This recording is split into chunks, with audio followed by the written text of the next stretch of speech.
Okay, welcome to another episode of Make the Garage Great Again. This is the router table I built onto my Ridgid table saw, model number TS3650. And there's a lot of videos on how to do this step by step.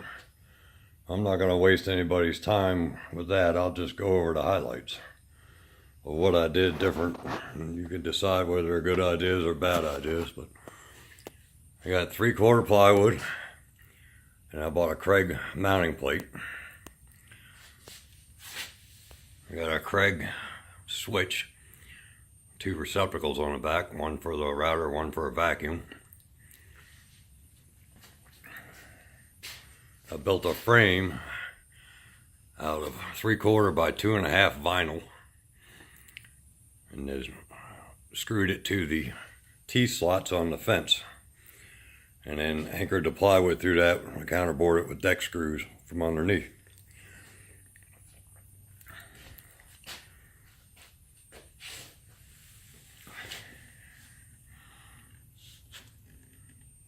Let me try. These are the leveling blocks I bought Craig.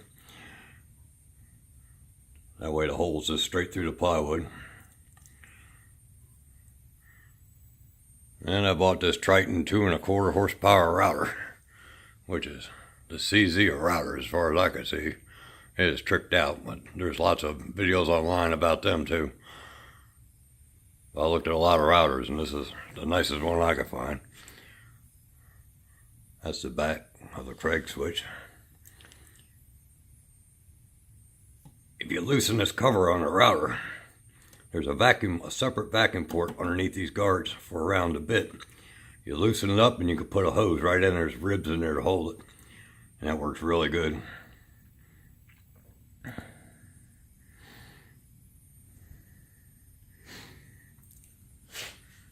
Alright, now I'll show you what I did a little different to some people. I couldn't make up my mind whether to put the bit right in the middle or stay to this side where it makes it easier to reach when you do need to get to the controls underneath. So I put it here offset a little.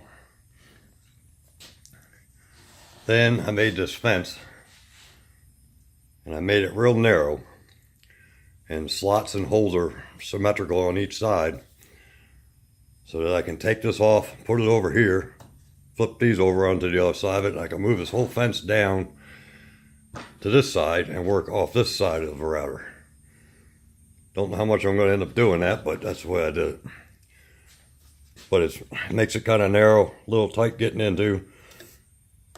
I cut the vacuum box all the way through so it works on either side. And this is easy to get out of the way when you want to adjust the fence.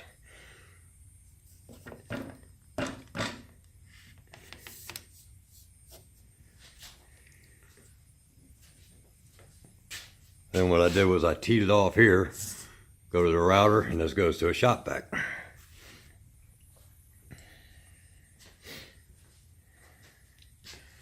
Now, and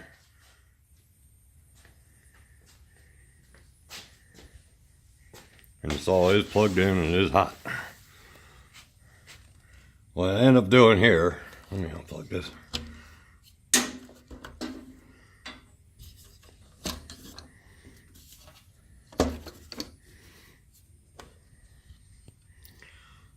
I was on Amazon and I found this called the eye socket. And what you're supposed to do, plug it into a receptacle, plug your saw in, and then plug your vacuum into the bottom. And what it does is it starts the saw, and then when the inrush is over, then it will start the vacuum. And when you shut it off, the vacuum keeps running for another 7 seconds. The problem with it is, it's only good for 15 amps. And the saw draws 13. The large shop vac I had is 10. Now these are full load amps, and the other shop vac is 6. So I mean, even if you're just running one vacuum in the saw, you're at least running at its rated or better. So how long is that going to last? I don't know. So what I did was I plugged in a receptacle. I found a relay, 30 amp relay, and I'm using this to control the relay.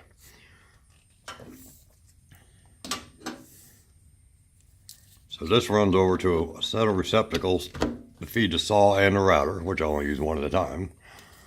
This is the control, and it just controls the relay that feeds another set of receptacles for the vacuums. And the box got pretty busy. I had to put a bridge in there because the only relay I had was a DC coil.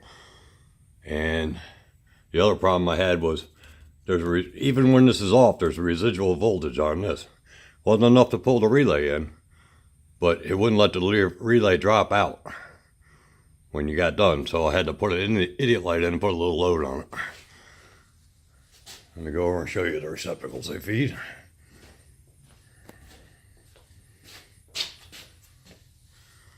So these are the two vacuums.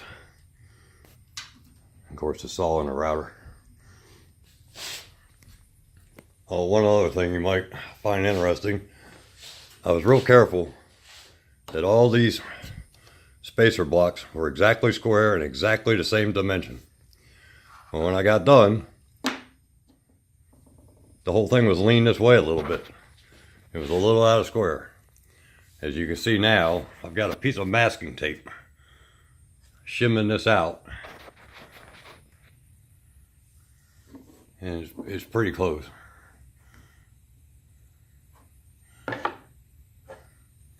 I got checking.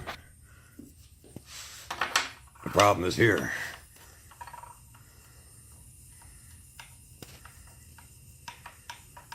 So I'm gonna have to maybe shim the little plastic runner up or something, I don't know.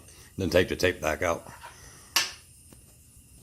So let's give it a try. As you can see, I got one cord over the trash that feeds the whole works. Power light's on. I'm gonna start the saw.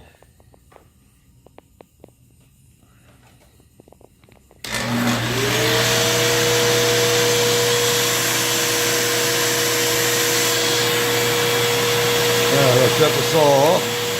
Saw is off.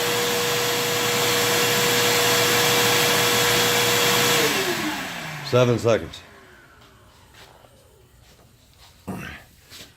And like I said, it's a little silly having an idiot light to come on when the vacuum's running. If you can't hear the vacuum's running, then if you're hearing impaired, you can look at the light and say, oh boy, the vacuum's running. Let me start the saw again.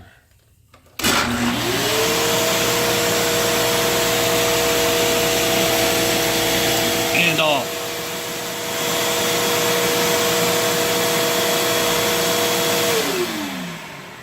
And that's the way it works. I have a friend, a buddy, who is an E&I tech and does really nice work. If I can get him to do anything ever. That's the hard part, is getting him to do something. He's much happier just let me fail and then criticize me. But